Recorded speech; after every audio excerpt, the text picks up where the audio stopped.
special voice. Thank you so much for that. And did you send a link to Stephanie too? I hate to start with that, or we should wait and see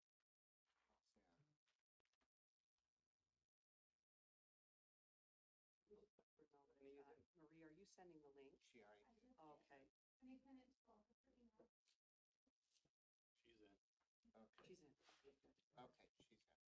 Good. Okay, welcome all.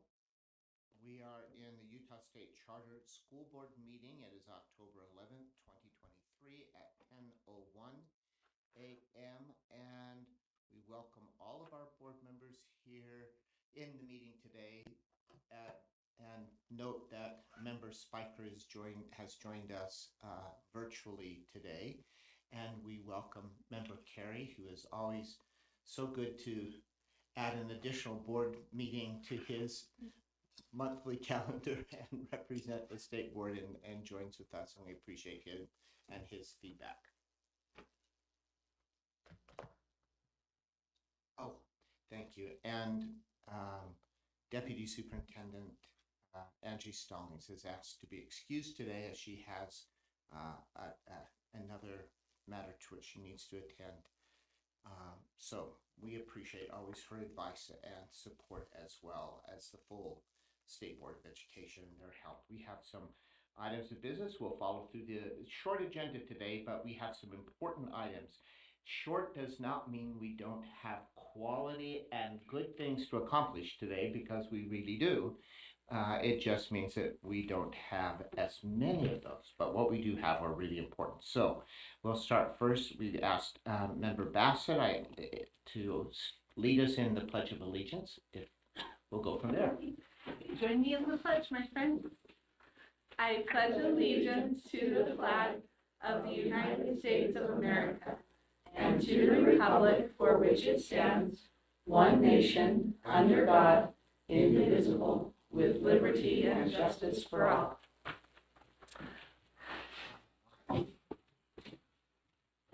I don't see anyone here today who might be wanting to make public comment. Do we know of any who may want to make comment virtually?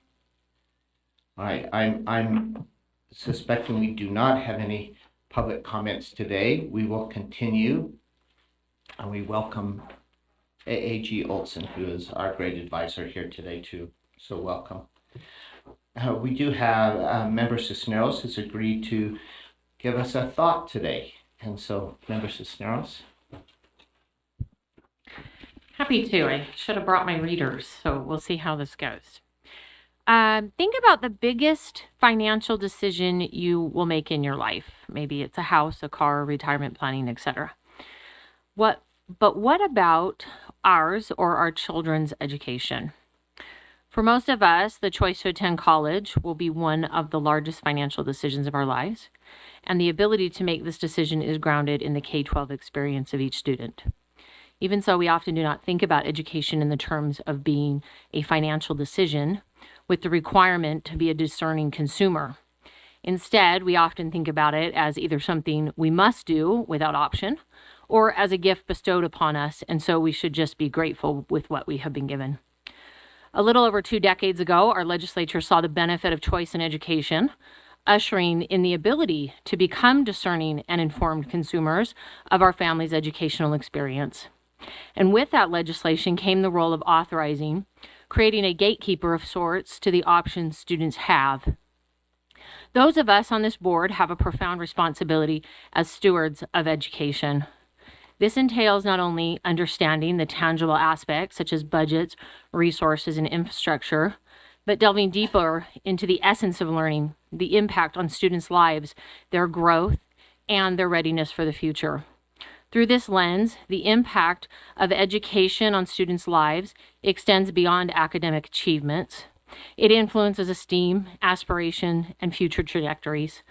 A well-rounded education equips students with the ability to navigate an increasingly complex world, enabling them to make informed choices, contribute meaningfully to society, and advocate for positive change. Ultimately, the impact of education is evident in the success stories of our students, not just in their careers, but in their ability to lead fulfilling lives, foster strong relationships, and make a difference in their individual communities. As a board, we then must constantly reflect on the impact our decisions have on the lives of the individuals we serve. When we focus on providing holistic, engaging, and inclusive educational choices for Utah's families, we empower students to become informed consumers of one of the most significant choices of their lives. Let us strive to foster a culture of continuous evaluation and improvement, seeking excellence and innovation in our approach, ensuring that every investment in education translates into meaningful and transformative outcomes for our students, the true beneficiaries of our efforts. Wow, thank you so much, Member Cisneros. That makes what we do. We could be in a room like this and just talking together and forget that we're affecting individual lives, and that's the importance of what we do. So thank you so much. We provide choices for families and learning so individuals can make the choices they want to in their lives. So it really is all about choice, making choices to prepare for your future and the work that you do. So thank you very much. Those are thoughts I'll be thinking about beyond today. So thank you. I don't have a lot in a board chair report other than to say in the last few months, all of us have felt like we've been riding a bucking bull. A little bit trying to get through a few things. But the good news is we held on, the buzzer has rung, and the bull has calmed down. We think that we will just be able to continue to move forward in a more, a little calmer way.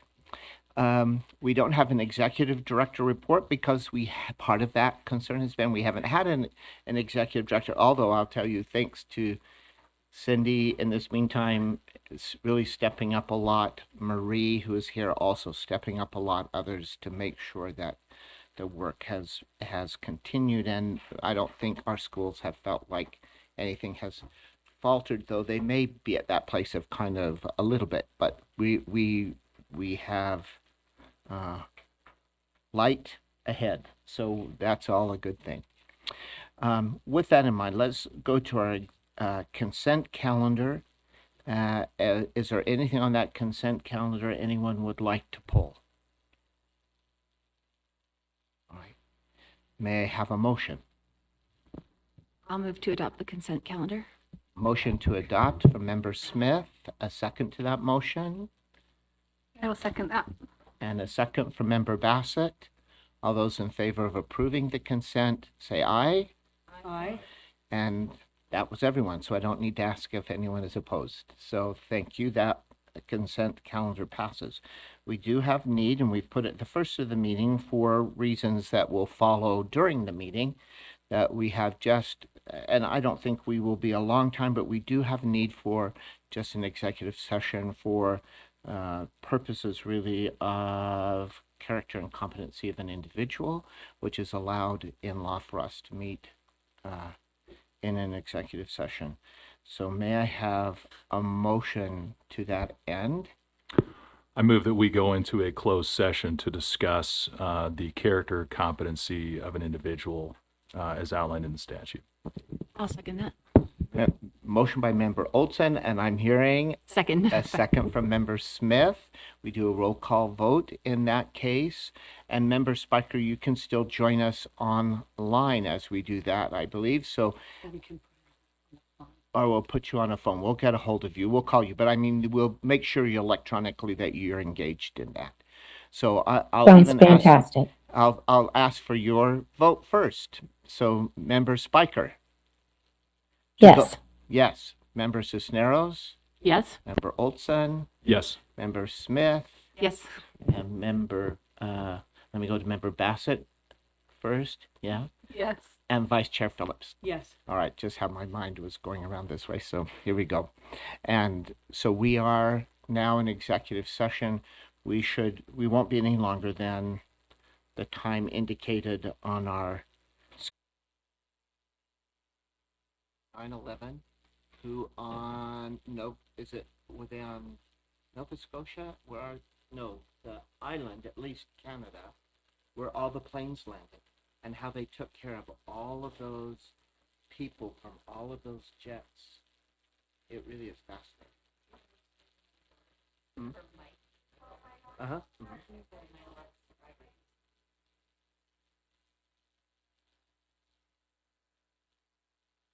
She'll know everybody. They all come to me. I don't know why they need a bishop. They come to Michelle.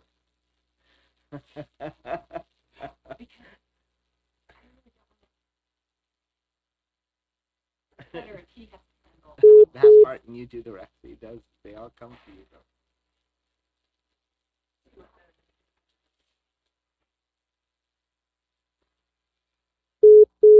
Recording in progress. Okay, we're good to go. We're okay. Yep. All right. And I want to make sure that Member Spiker is on. Member Spiker, are you with us? Somehow we need to get her back. I want to make sure she is. We are back. You just get that, go to that same Zoom address, is it a Teams address, Marie, that she needs to go to? A link, at least.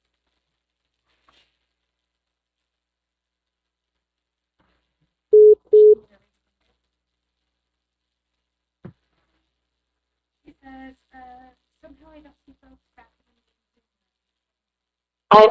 I see you. I see you. Good. I hear you. All right, we're waiting for you because we didn't want to go forward without you. Well, thank you so much. And thank you so much for working with me today. I'm sorry, we've got a little bug running through my house and thanks. I'm sorry that you do, but that's an easy accommodation and to make sure that you can be with us, and that's important. All right, we are back in an open session of the Utah State Charter School Board meeting on October 12th at 10:41 a.m. We are in the Utah State Board of Education's meeting room. And we are ready now to have an update on our State Charter School Board Executive Director. We're a little bit ahead of schedule, but we're okay, I think. Better ahead than behind. So here we are. So to update, as folks know, we former director Jennifer Lambert resigned her position, and we have been in the process of seeking a new executive director. We rewrote the job description for the kind of job we would like, the work that we would like to see that executive director accomplish. And we did that with a salary range and advertised that. And the state folks, I should probably tell you also that Michelle Watts in this office is really very helpful. The HR director at the State Board of Education has been really helpful in making sure that all of the notifications went out, that all of the things have happened. And Selena Johnson, Selena's last name, who works also in HR for the state. Selena Johnson. I just remembered the Selena part, but I wasn't sure of her last name. Anyway, Michelle and Selena have been very helpful and accommodating and made that possible, as we had 25 plus, we think 28 or so applicants for the position.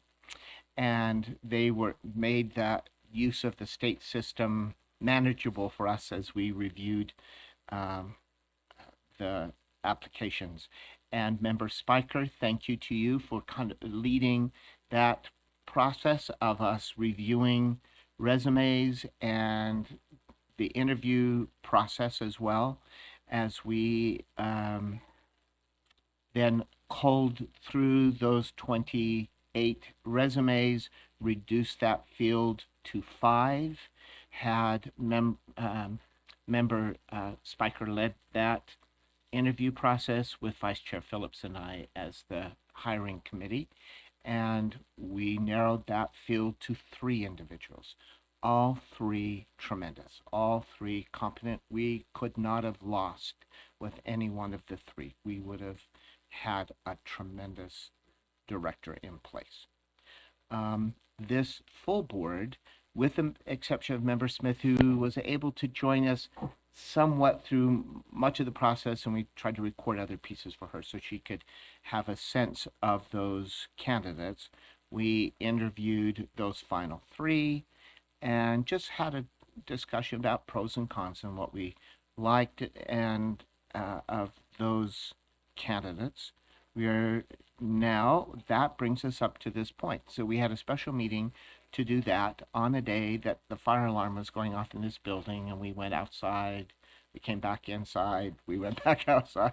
We ended up just kind of having a standing discussion about folks, and we are at that place with those three candidates. I need to, if the board is ready to move forward, if there, as you look at those candidates, if you're ready to move. Yes, Yes, Member Spiker. I would like to entertain a motion or make a motion Thank you. that based on, so my motion is that based on our final three candidates after our extensive search process, we would like to formally offer the position of the executive director of the Utah State Charter School office to Dr. Paul Kramer. Thank you. So Member Spiker, having gone through all that process, she really spent a lot of time with those candidates, would like to make a motion to appoint Dr. Paul Kramer. Do we have a second to that motion? I'll second that motion. And Member Olson seconds that motion. Any discussion from the board relative to that name? No? Vice Chair Phillips? I'd just like to say that I'm very excited at the prospect of having Dr. Kramer as our executive director. He brings a wealth of experience and education and passion for charters to the position, as well as a real love of Utah and its charter world. And so I, as one board member, am very excited about what he could bring to augment the wonderful things already going on in our among our staff and in our charter world here in Utah. Thank you so much, Member Olson. I just want to quickly express appreciation to you, Chair Bowles, Vice Chair Phillips, and Member Spiker, especially for taking the laboring oar in narrowing the field, reviewing the resumes really carefully. We as a board, really appreciate all your efforts in that regard. And I also want to express appreciation to all the candidates and everyone who participated in this process. It was a good process, and we had excellent candidates, and I echo what you said, Chair Bowles, a minute ago, that the three finalists that we had were top-notch. They were all stellar, outstanding candidates. We couldn't have gone wrong with any of them. We're pleased, certainly with Dr. Kramer, but what an excellent batch of interested candidates. So I'm very pleased with how this has come out. Thank you so much. Yeah, Member Cisneros. Second to each of the comments, and also to just speak in favor of the motion, that I think we had a robust discussion because of how qualified each of the candidates that we interviewed were, that it became a very difficult choice to really narrow down who was going to be advantageous. But I think what I'm most excited about with Dr. Kramer is the positive attitude and relationship building that is forefront in his mind, and being able to establish great agreements with our schools and help our schools become paramount. So I'm excited for him, but again, so grateful for the process and what great candidates we had. Thank you so much. Any other discussion? Are we ready then for a vote? All those in favor of the motion, and that motion is to appoint offer the position of executive director and appoint Dr. Paul Kramer to that position, say aye. Aye. Aye. All right. I That was unanimous. I don't need to ask for any nay votes because it was a unanimous decision from this charter board. We welcome Dr. Paul Kramer to our team. We'll continue that discussion with him. He knowing that he was one of the candidates we would consider, even offered to begin as early as the 23rd of this month. So I think we will make sure we send out an announcement to all of our charter family across the state, to the associations and each of our schools, to make sure that they then are introduced to our new appointee, and that they then can reach out. We can begin that connection. At the same time, with an update, I think it's also appropriate to say that we are happy to announce also that we are appointing as associate director of this Utah State Charter School Board, Marie Stephenson. And Marie will take that position.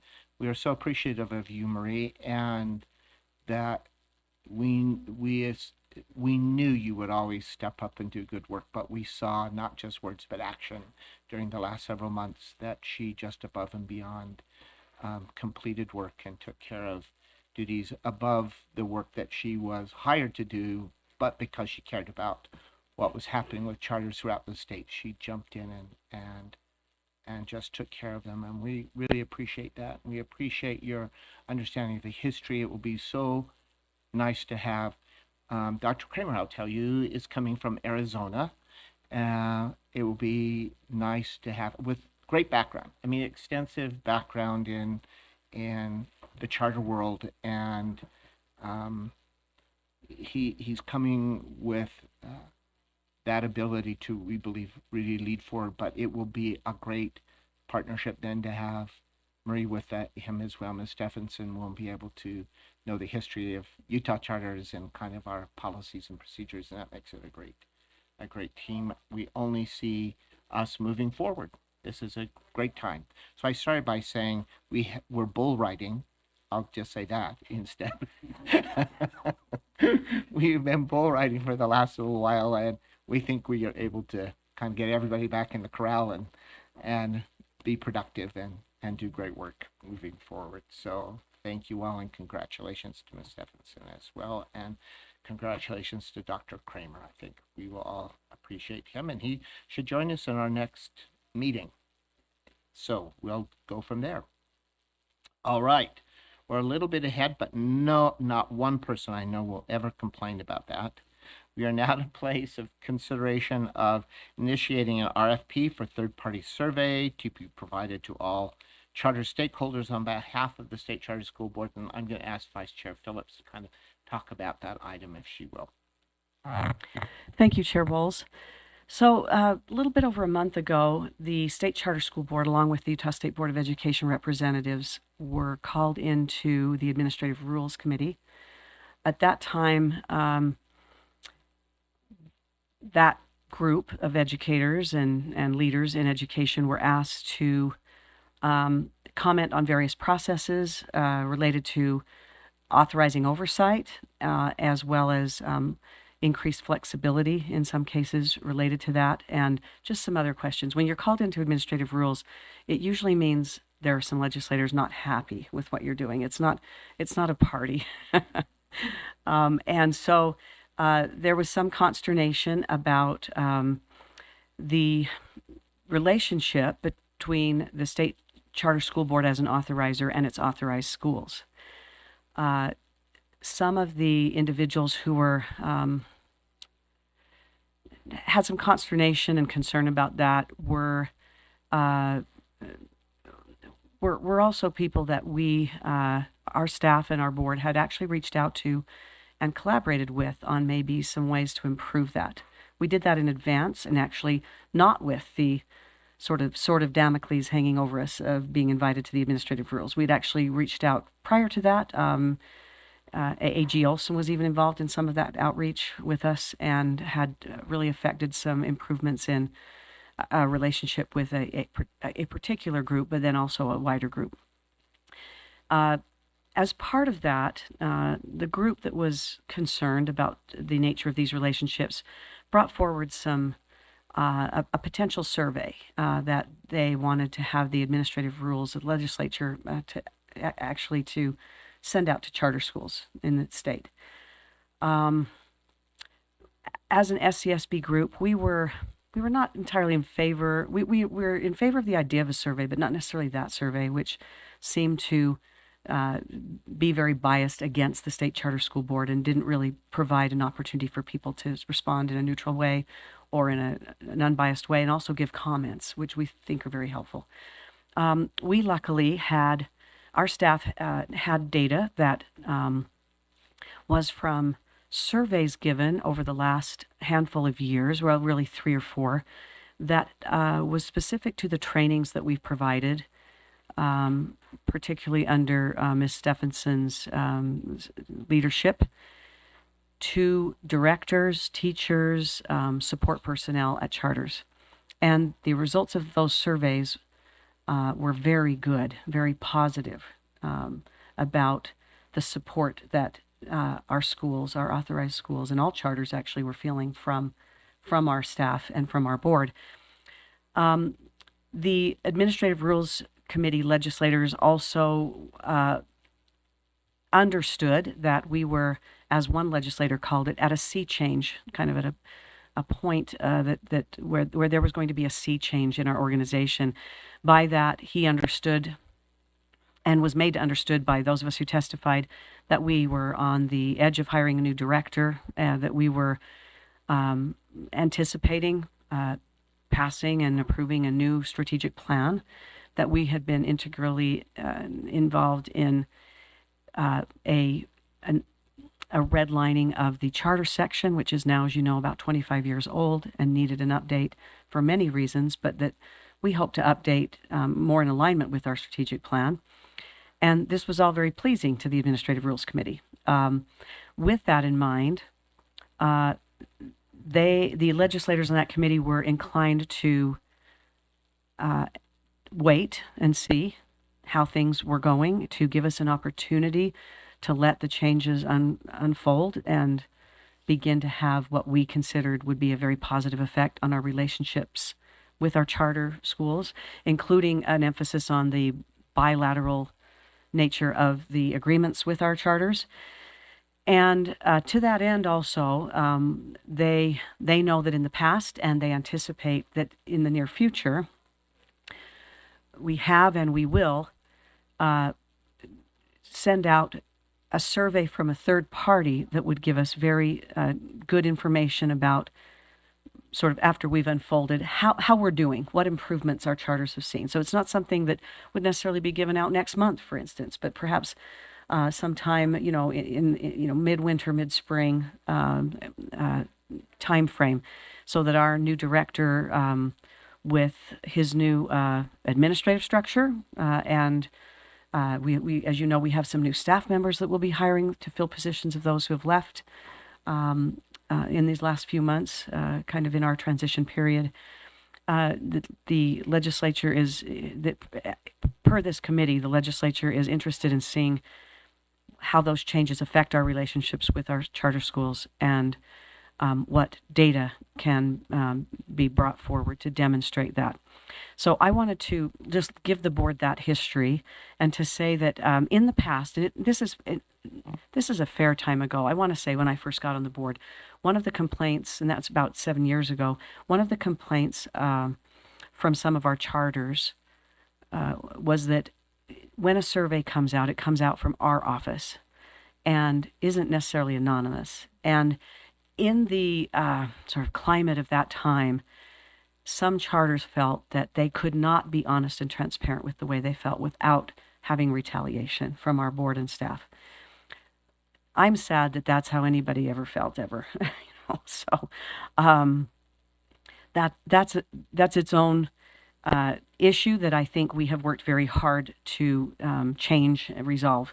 However, knowing that that's how some have felt within this decade, I would like to, propose that we seek an RFP for a third-party survey that we could, it takes a while to do these things, right? That we could at some point in the, not too far away future, send out to our charter schools to gauge, the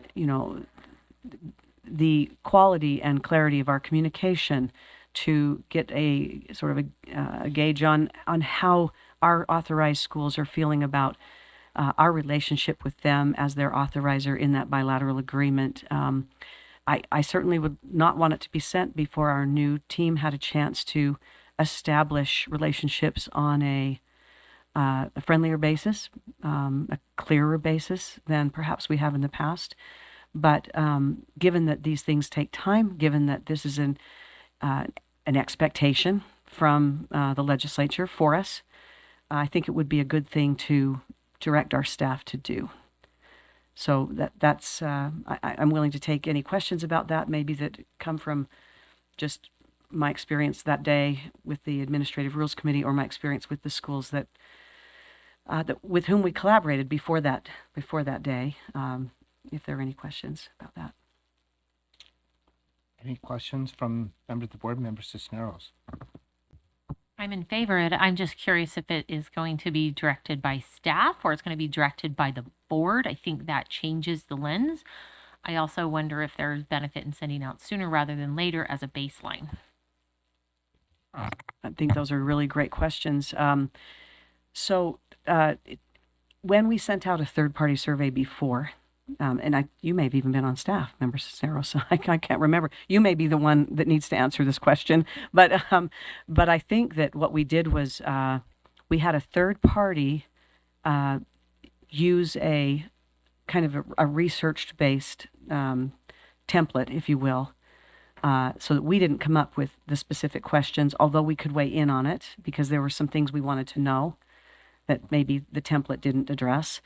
But it was administered entirely by somebody else, not the board, not the staff, but we were provided with the results so that and some support in analyzing that data by the third-party provider. And so I wonder if the baseline, if we don't already have the baseline data from previous surveys. We have some that's very positive from our trainings. We have some older survey data demonstrating the sort of lack of support that our charter schools feel or have felt in the past, not necessarily feel right now, but have felt in the past. And I would be very interested in seeing what that data was after, a handful of months of our new leadership, and then determining where our problem areas still lie, where we're doing well, and having that inform our new leadership going forward. But I'm completely open to suggestion here. I wanted you to know what the Administrative Rules Committee legislators are expecting and why, but they're very excited. I mean, on a positive note, one of the reasons they didn't launch the survey that was presented to them is because they felt it would be premature. And they felt that given the data we have from the trainings we've done, which were very positive, that some of what was being brought before them was a little dated by some of those who are disgruntled. And so the combination of feeling that was dated, they had some good data before them about the trainings and support that our schools were feeling from that training and support, and then the idea that we were sort of having this sea change in our own organization. Those things were compelling enough to them to say, we're not going to give this survey. We're going to sit on that idea. We're going to let the SCSB take its own steps, and then we'll consider this another time if needs be. So in many ways, our doing what needs to be done and what is best practice, I think, will head off having the legislature micromanage in that affair, which I would just very much like to head off.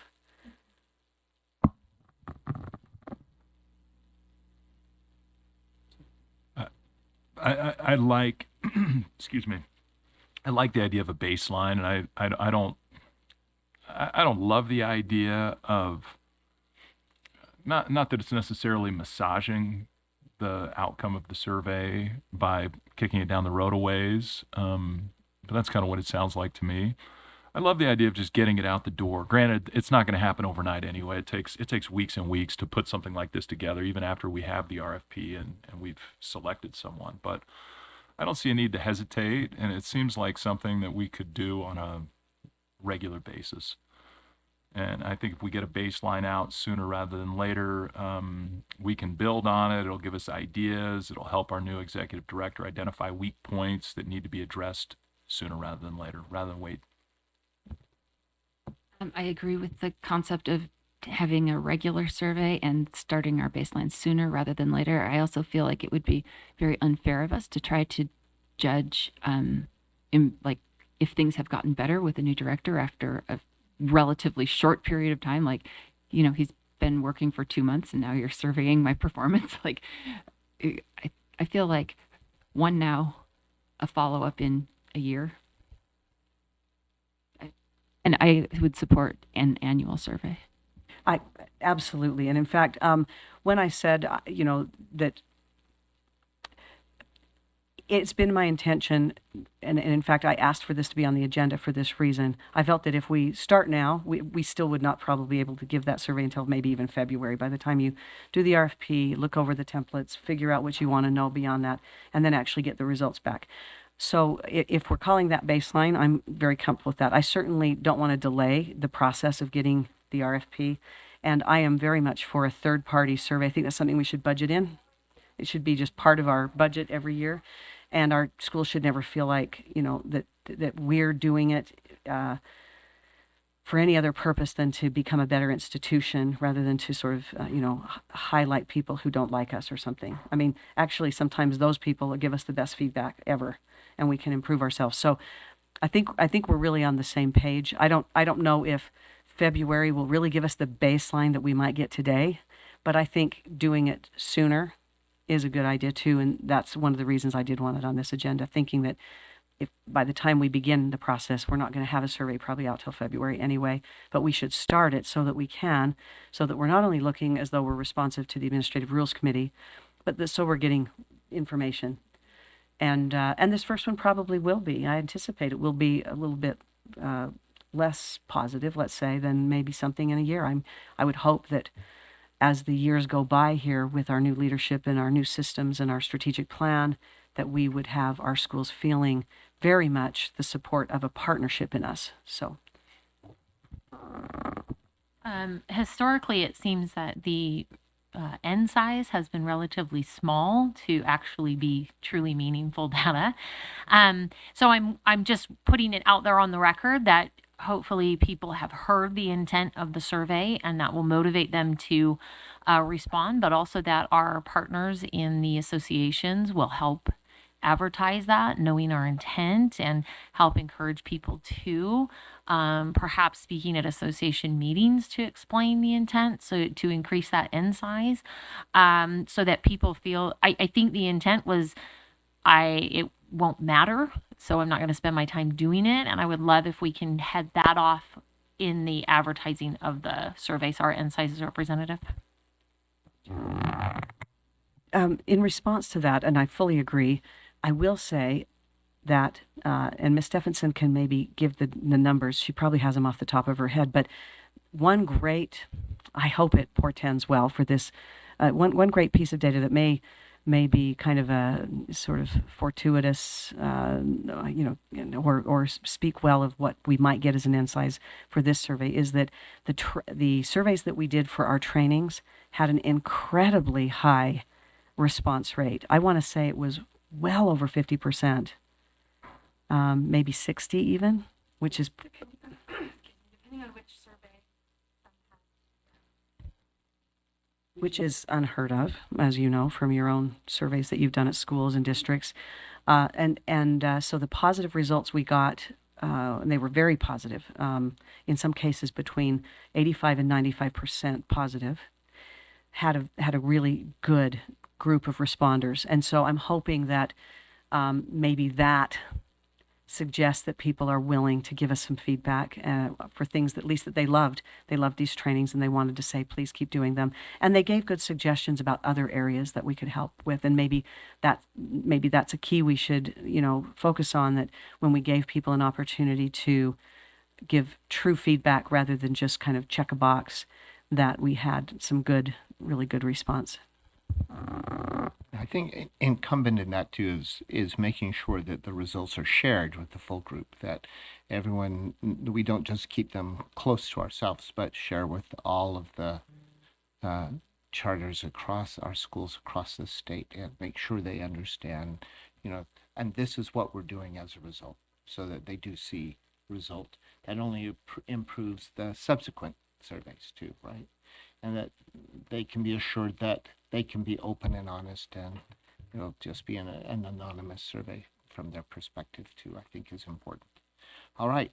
So what action do we need to take? Member Phillips, anything, or this just informing folks unless someone has a concern, and then we just move forward? We've heard the cautions and desire from the board. I'm not sure that I would think that we need to actually take a motion to direct staff to do this, because it's not something that I think we've budgeted for. We may even need to talk with some of the USBE folks about our budget there. We certainly have the funds, but we may, I think, in order to have that, did we budget for it already, Ms. Stephenson? So maybe then just to direct them to our staff to do it as a board. Okay, and making sure that they've heard the directions that the board has given relative to that. All right, so maybe we have a motion. Do you want to make that motion, Member Phillips? Well, I do. Thank you. Thanks for the invitation. I would like to move that we initiate an RFP for a third-party survey that would be provided to all charter stakeholders on behalf of the SCSB, and to direct staff to begin that process. All right, so a motion to direct the survey, to direct our staff to begin that process. Any second to that motion? Do we have a second? Second from Smith. And any discussion? All right, not seeing any, we'll move right to a vote. All those in favor say aye. Aye. And any opposed, nay. Aye. All right, and I heard Member Spiker as an aye. Right, Member Spiker? That is correct. But so that's a unanimous vote to direct staff to begin work on that. Thank you. And do you want to talk about retreat also, Vice Chair Phillips? I'll just give a small introduction. That'd be great. What? That would be great. That's what I was going to suggest. That's Member Smith's favorite place besides here, yeah. So we, of course, don't need a strategic planning retreat. We've used the last couple of meetings to vet and approve a strategic plan. However, we have a new administrative team coming on. We have a new director, and in the past, we have engaged consultants who have helped our group to reflect, to sort of do a needs assessment, to look at ways that we can improve our relationship between board and staff, as well as our productivity, and even to look at values and how our decisions align with those, and so on. So Chair Bowles and I, as we were talking about this transition, we want to make sure we had the idea, and because we want to make sure that we get off to a very good start with our staff who have stayed committed and stayed engaged in this work, and our new director coming in. It's a transition for the board as well.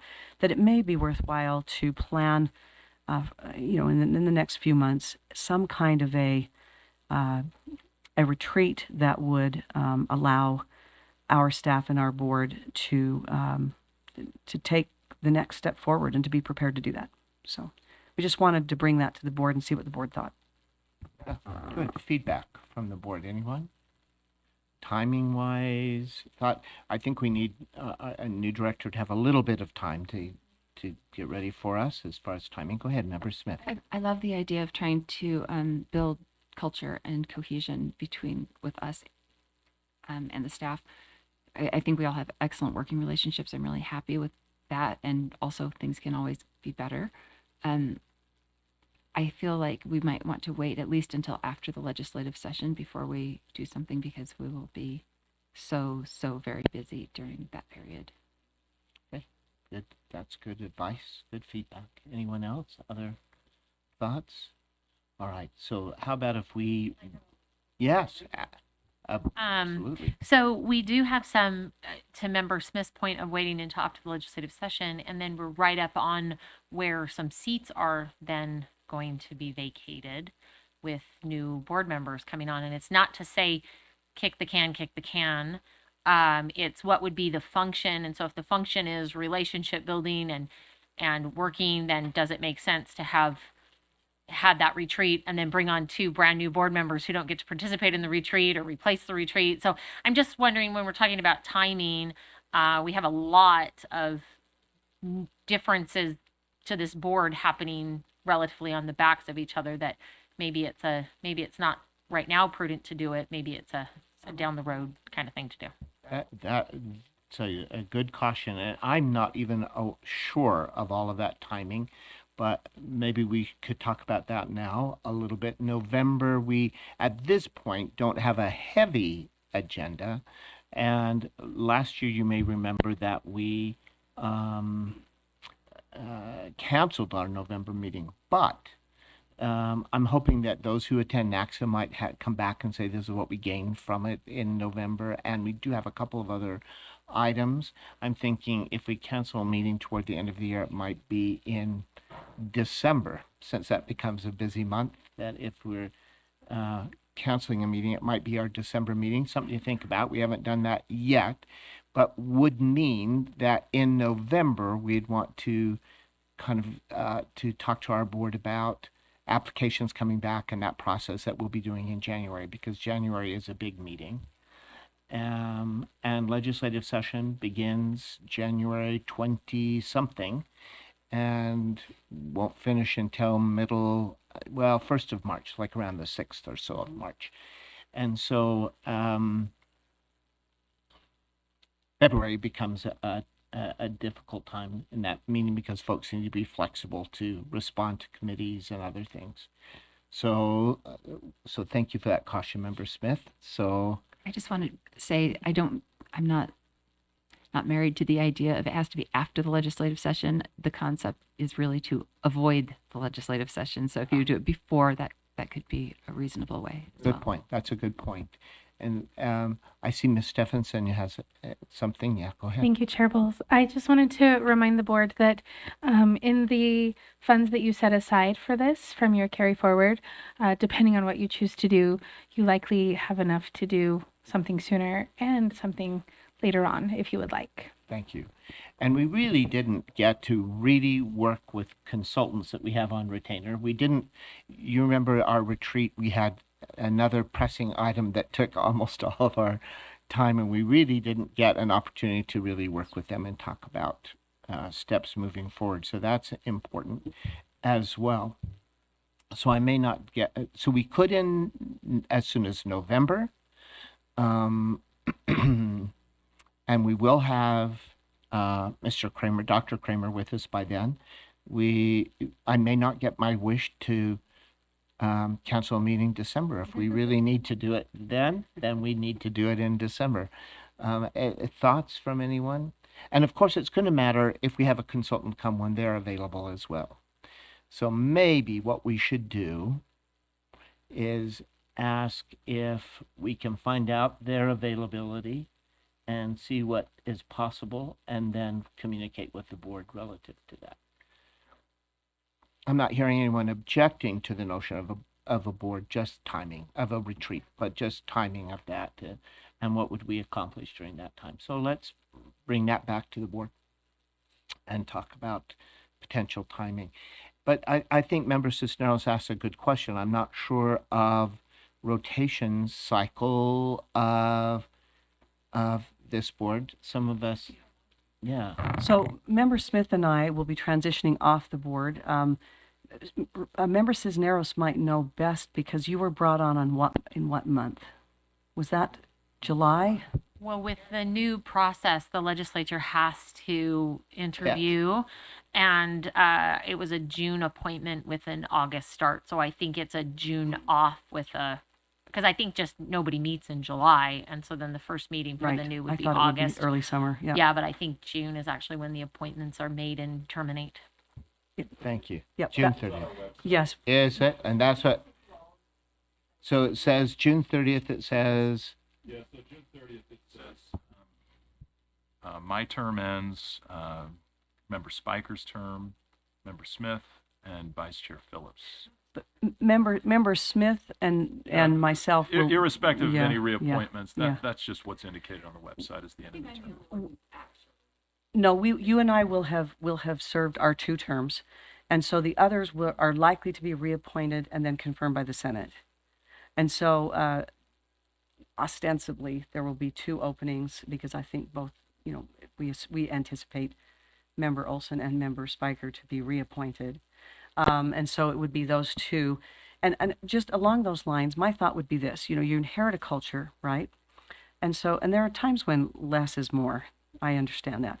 But I think in this case, where we've been through really a quarter or a third of the year now in transition, it would be, I like the idea that Ms. Stephenson brought up of doing something with our engaged consultants sooner, establishing something that's helpful to our new administrative team and staff and board, and then maybe you look at doing it again when you get these new board members on, so that you've solidified a culture that they can inherit, and then they have an opportunity right away to sort of feel that that strategic planning as well as value planning.